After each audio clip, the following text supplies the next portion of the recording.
Hey, welcome to The Explainer. Today, we're going to pull back the curtain on how writing is actually assessed. We're talking about everything from just forming letters on a page, all the way up to crafting a really complex, persuasive essay. We're covering the whole spectrum. So, here's the game plan. We'll start with the different kinds of writing and the skills you need. Then we'll get into how the basics are tested versus how more complex writing is graded. And we'll wrap it all up by looking at scoring and why good feedback is so important. Let's get started. All right, first things first. Before we can even talk about assessing writing, we've got to understand all the different forms it takes. We need to get a handle on the basic categories that assessors use to sort it all out. Just think about all the different kinds of writing you do. You're constantly switching between genres, and each one has its own rules. You might have an academic essay for school, a professional email for work, and then just a quick shopping list for yourself. They're all writing, just for totally different purposes. So let's start at the very beginning with what's called imitative writing, or viết bắt chước. This is all about the pure mechanics. Can you form the letters correctly? Can you spell basic words? Can you get the punctuation right? The main goal here is just getting the form down pat. Okay, moving up a level, we have intensive writing, viết chuyên sâu. This is more controlled. The focus is now at the sentence level. It's about showing you know your grammar and vocabulary, but usually in a very structured task where you don't have a lot of creative freedom. Now, with responsive writing, or viết đối đáp, things start getting more complex. Here, you're actually connecting sentences to form whole paragraphs that make sense. Think of a short report or answering a question in detail. You have more freedom to express yourself, but you're still working within some clear rules. And that brings us to the big one, extensive writing, viết mở rộng. This is what most of us think of when we hear writing. We're talking essays, research papers, longer stuff where the focus isn't just on being correct, but on having a clear purpose, being well organized, and really developing your own unique writer's voice. Okay, so we've got the types of writing down, but what about the actual skills that go into it? See, being a good writer isn't just one thing. It's this really cool mix of a bunch of different abilities all working together. You can basically split all writing skills into two big buckets. On one side, you have the micro skills, kỹ năng vi mô. Think of these as the bottom-up building blocks, like grammar and word choice.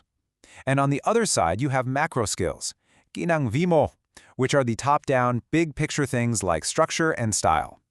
So let's zoom in on those micro skills. What are we really talking about here? Well, it's the absolute nuts and bolts. Spelling things correctly, putting words in the right order, using the right verb tense, and using little words and phrases to make your sentences flow together smoothly. Now, if micro skills are the nuts and bolts, macro skills are the blueprint for the whole project. This is the strategic stuff, choosing the right format to get your point across, making sure you actually achieve your goal, whether it's to persuade or inform, and, this is a big one, using a writing process, like brainstorming and drafting.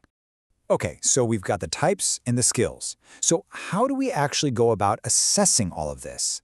Let's start from the ground up with those foundational skills in imitative and intensive writing.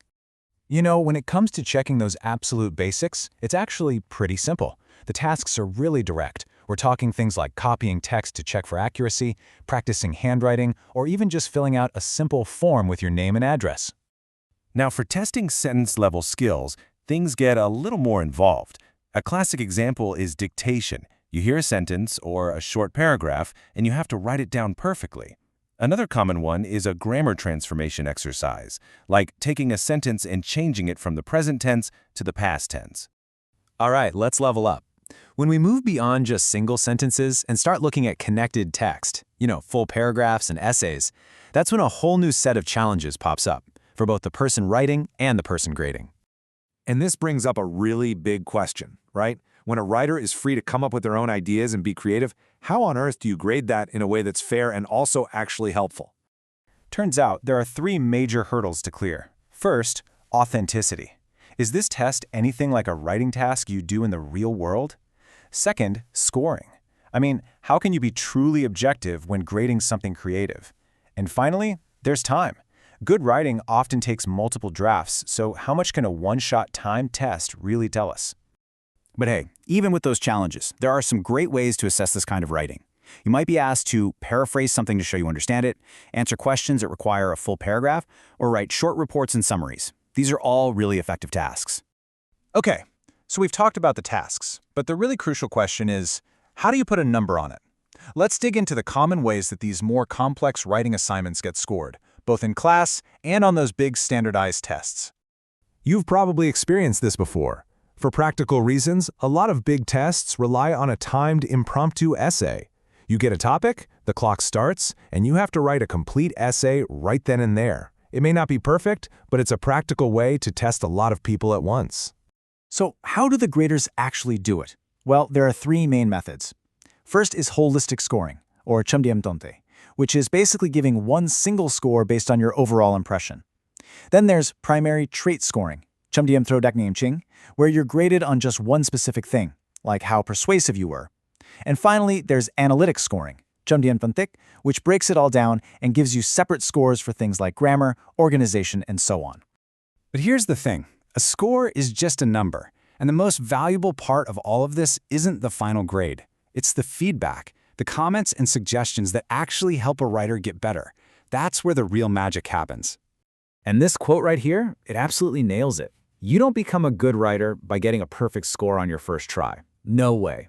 You become a good writer by actually writing, getting feedback from people, thinking about it, and then trying again.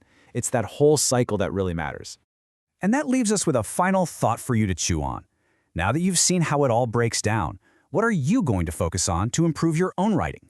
Are you going to zero in on the micro skills, like perfecting your grammar? Or are you going to tackle the macro skills, like working on your overall structure? That's your takeaway for today. This explainer was brought to you by The IELTS Focus, 0847705973, an English center specializing in IELTS preparation.